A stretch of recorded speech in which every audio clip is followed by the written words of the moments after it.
Ito ang Suzuki Smash. Alam naman natin na legendary ang tawag ng marami dito. Marami nang napatunayan ang isang to. Sa tibay, sa tipid sa gas. At marami kang makikitang gumagamit nito sa kalsada. At di na rin tayo magtataka na maraming gumagaya nito. Isa na nga dito ang Motoposh Bida 110 S2, ang next generation ng Bida 110. Noong nakaraan lang ay naglabas sila ng halos kamukha talaga nito. Pero alin nga ba ang maganda? Itong si Smash na halos walang pinagbago mula noon o itong nagpapakilala na kamukha pero upgraded version daw? Sa tingin nyo, alin ang mas sulit? Watch out cause I'm here now and I'm staying. Claws out, this the fight that I've been craving. I know there's something inside of me, but it's been masked by fear and anxiety. But no more, I'ma break out of the chains. Let's go.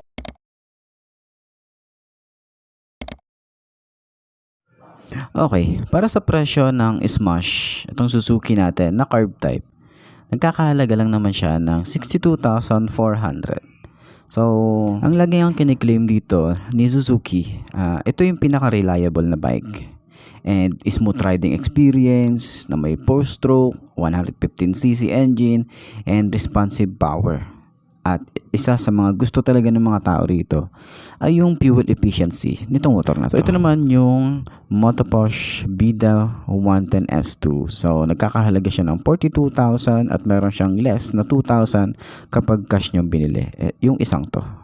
So, ito yung sinasabi nilang upgraded version dahil nga yung mga lights nito ay naka-LED na. So, isa-isahin nga natin yung kanyang mga specification.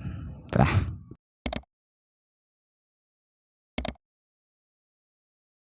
Itong si Suzuki Smash, lahat ng ilaw nito ay naka halogen bulb pa rin tayo rito. Pero yung kanyang power na 6.4 kilowatts at 8,000 RPM na may maximum torque na 9 Nm at 4,000 RPM na may 4-stroke, single overhead cam, single cylinder, 2-valve, displacement na 113cc, compression ratio na 1.5:1, naka-air-cooled, carburetor, CDI at naka 4-speed manual. Para naman dito sa may Motoposh Bida 110 S2, yung kanyang mga ilaw ay naka LED na halos lahat. So sa maximum power niya na 4.6 kilowatts at 8,000 RPM na may maximum torque na 5.3 Nm at 5,000 RPM na may 4-stroke, single cylinder, single overhead cam. Sa displacement niya na 110cc, naka-air-cooled at carburetor din ito na may 4-speed manual. Hindi natin mapagkakaila na pagdating sa power at torque, mas lamang nga naman talaga si Smash para dito.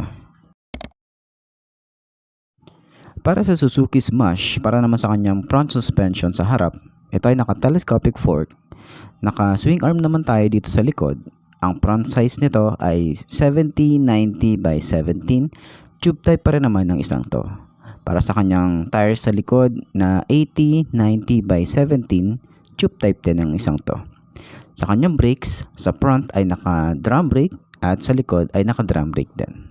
Para sa kanyang fuel tank capacity na 4.3 liters, hindi na masama para dito. Para naman sa Bida 110 S2, sa front suspension na telescopic forks, sa rear suspension na naka-swing arm din yung isang to. Sa front tires na 2.5 by 17, tube type din.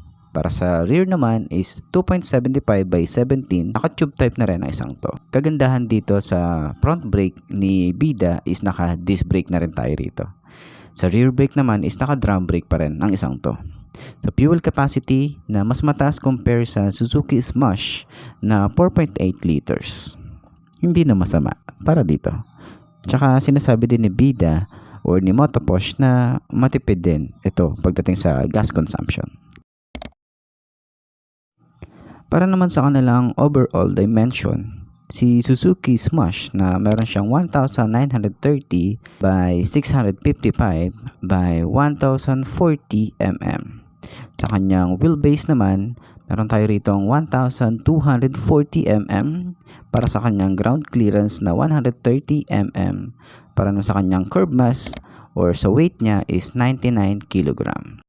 Para sa Bida 110 S2, dimension niya overall, meron siyang 1,930 by 680 by 1,000 mm. Hindi nagkakalayo.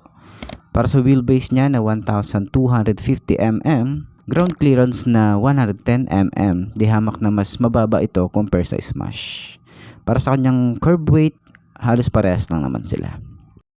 Okay, ito ang final verdict ko para dito sa may Suzuki Smash na carb type. Ang masasabi ko dito na sana si Suzuki ay mag-improve dito or mag-upgrade sila para dito sa may motorcycle na to, kasi dahil nga legendary na siya, matagal na siya dito sa Pinas at alam naman natin yung mga tao ay gusto pagbabago. Gusto nila na merong i-upgrade para dito sa motorcycle na to. Kahit sabihin natin na merong ginawang FI nito pero hindi ito exactly na ito. So, marami nagrereklamo dun sa Smash na FI dahil nga parang inalis yung trademark ng Suzuki Smash. Pero sana talaga mag-upgrade sila rito. Gawin nila tong LED, halos lahat ng ilaw, 'di ba? Gaya nga sa mga previous vlog natin, sinasabi ko dito na marami pang i-improve itong si Smash. Tingnan natin, 'di ba? Ito namang si Bida 110 S2, masasabi ko dito na okay yung design. Maganda yung mga upgrade na ginawa dito, lalo na sa LED lights, halos lahat ng ilaw, pati taillights, naka-LED.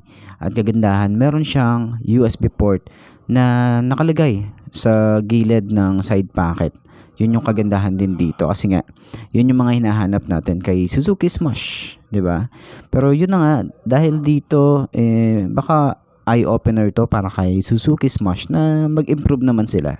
So, malay naman natin, 'di ba? Sa competition ng motorcycle, talagang nandiyan yung sinasabi nilang design or looks, 'di ba? Tapos, yung fuel efficient, yan yung mga madalas na hinahanap ng mga tao.